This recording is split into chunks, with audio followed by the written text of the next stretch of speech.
দুদিনমানৰ পৰা বহুত বেছি অশান্তি লাগি আছিলে যিহেতু নতুন বছৰ বুলি মন্দিৰো যোৱা হোৱা নাই আৰু নামঘৰো যোৱা হোৱা নাই যিহেতু সেইবাবে আজি সোমবাৰ মই ভাবিলোঁ যে নাই মই আজি যামেই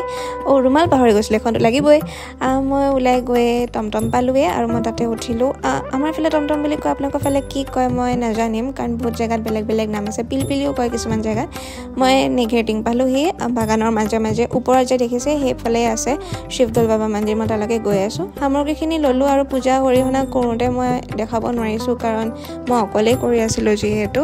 আৰু মই যেতিয়া পূজা কৰি আহি প্ৰসাদ যেতিয়া ল'লোহি মোৰ লগত হ'ল এটা সৰুকৈ ইনচিডেণ্ট প্ৰসাদখিনি বান্দৰে খাই পেলালে মই সেয়া বাবাৰ আশীৰ্বাদ বুলিয়ে তেওঁলোকক দি দিলোঁ আৰু উপায় নাই মনটো অকণমান বেয়া লাগিছে বাৰু ভয় যথেষ্টখিনি সোমালে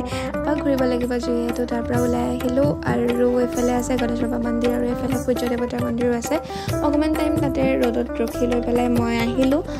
সেয়া ওলাই আহি লৈ পেলাই টমটম তাতে ৰখি আছিলে দাদা এজন আৰু তাতে দাদাই ক'লে যে অকণমান টাইম ৰখিব লাগিব অকণমান টাইম ৰোৱাৰ পিছতে আমি ওলাই আহিলোঁ ঘৰলৈ বুলি আৰু মই ঘৰ পালোঁহি অকণমান টায়াৰ্ড লাগিছে টায়াৰ্ড মানে যিহেতু একো খোৱা নাই ৰাতিপুৱাৰ পৰা সেইবাবে মই ভোকত আছিলোঁ